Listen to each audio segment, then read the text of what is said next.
Welcome to the 5th Annual Black Physicians Forum, presented by SAC Cultural Hub Media Foundation in partnership with UC Davis School of Medicine.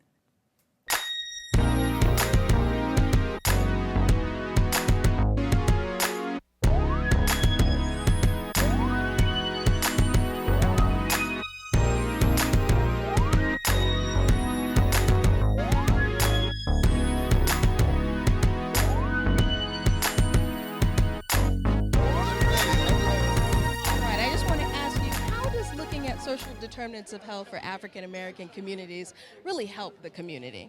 You know, it all starts with awareness and education and getting an informed community, because once we understand really what's at stake, we're able to make wiser and smarter choices. Our community, when you think about obesity and heart conditions and substance abuse, blood pressure, we don't do so well. But the more information, the smarter we can get, we can certainly make better choices. Right. Well, we certainly appreciate all the work that you've been doing to help us raise the health of African Americans. Thank you. Thank you. My pleasure. God bless you.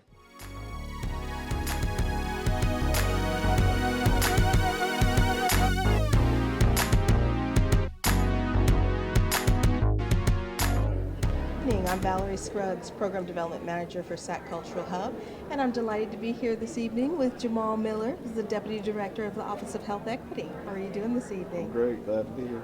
Good. Jamal, I wanted to ask you some questions about health equity. What is health equity and why is it important? So health equity is quality, a core value, but it's also really a sustained effort to ensure that all people, especially the most vulnerable or the disadvantaged, optimize their potential to live a healthy life and to have equal access to living a healthy life. And that pretty much is what health equity is all about. And I know social determinants of health and working with that is trying to achieve health equity. Can you give us an example of how that actually plays out in the community? Yes, absolutely. There's a study that was recently published that shares that an Asian American baby born today will live 11 years longer than an African American baby born today.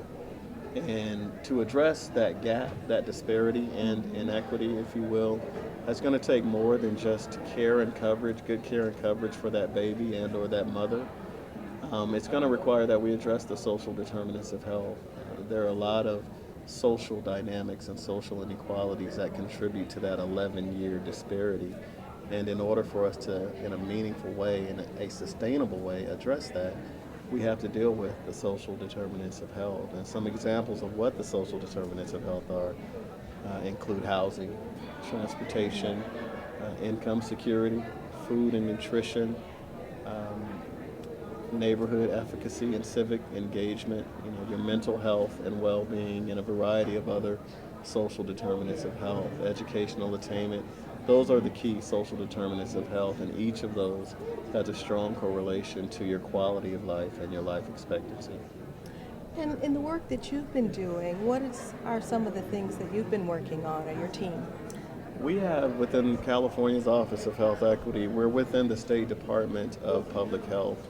And when you look at what's going to be required to achieve health equity, it's very, very challenging and complex, and we're up for the challenge. So we're engaged in a variety of efforts that are underway out of our office to address mental health disparities, climate change, an array of other opportunities that we have. But one highlight, to respond to your question, is our effort around health in all policies.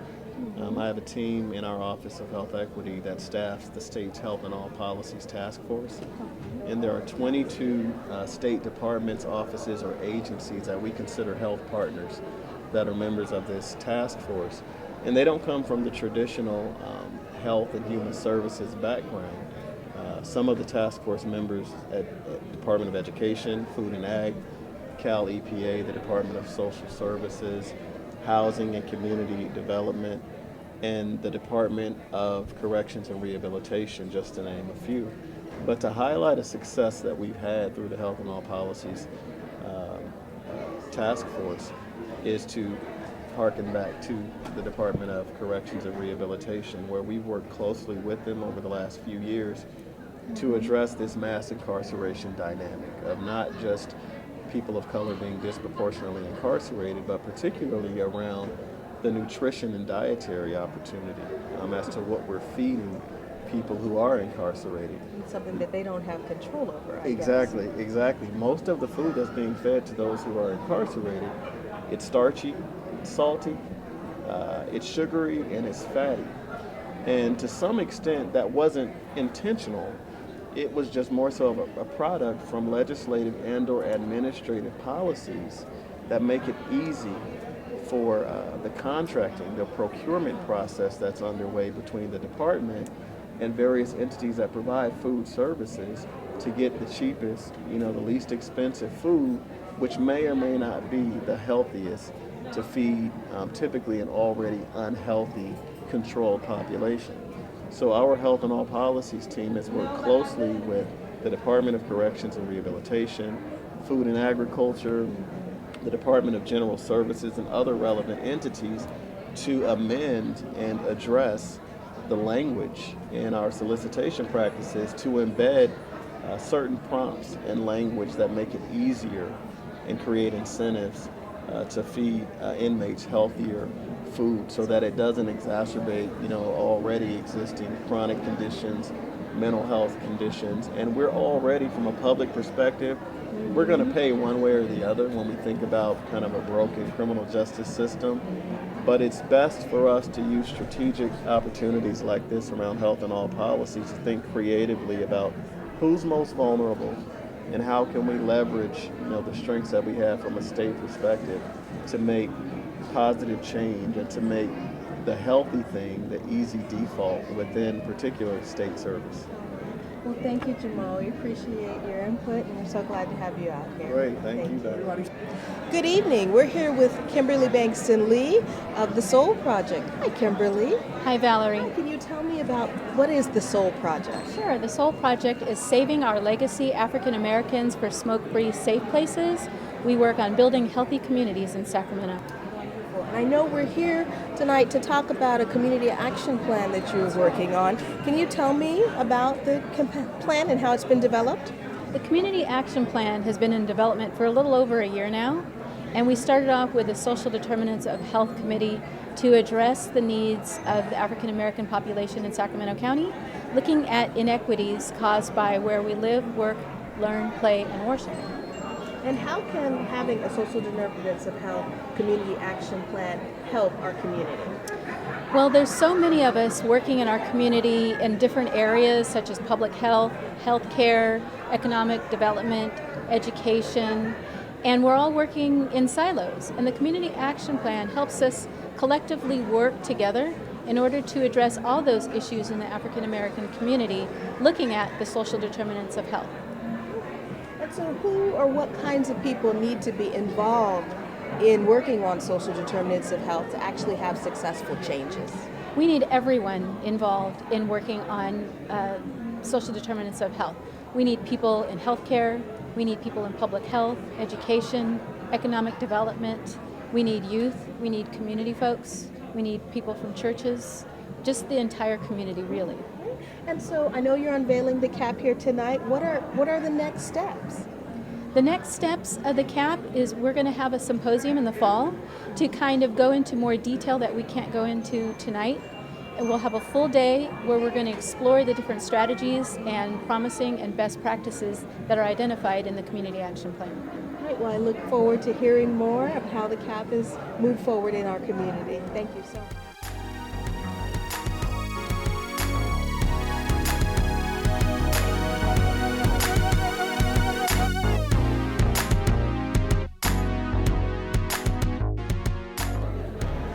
Good evening. I'm Valerie, and I'm here with Dr. Gardner this evening. And I know, Dr. Gardner, you've changed positions. Can you tell me where you are now? It's not really a change in position. What I've done is I retired and then was rehired by the University of California Office of the President. I'm still at the Tobacco-Related Disease Research Program, but I'm focused on policy and regulatory sciences. And my old position as the Neurosciences Program Officer, we've given to somebody else. So I'm working part-time.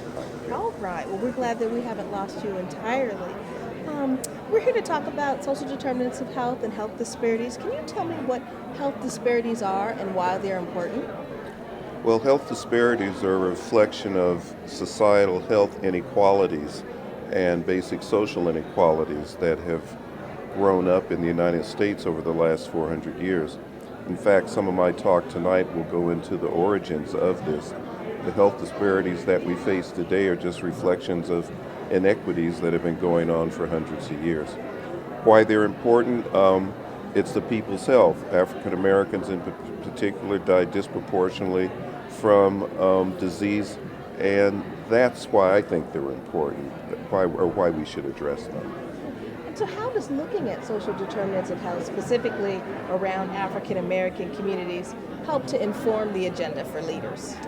Well, that's an interesting question. My sense is that if I were a leader, if I were a mayor, if I was a city council person, if I was a governor, then what is the most critical thing facing the nation is, frankly, the public's health.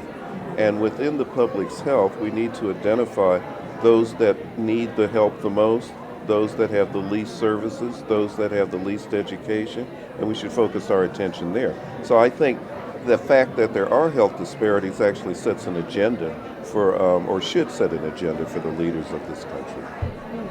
Can you share with me an example of work in the area of tobacco that relates to improving social determinants of health?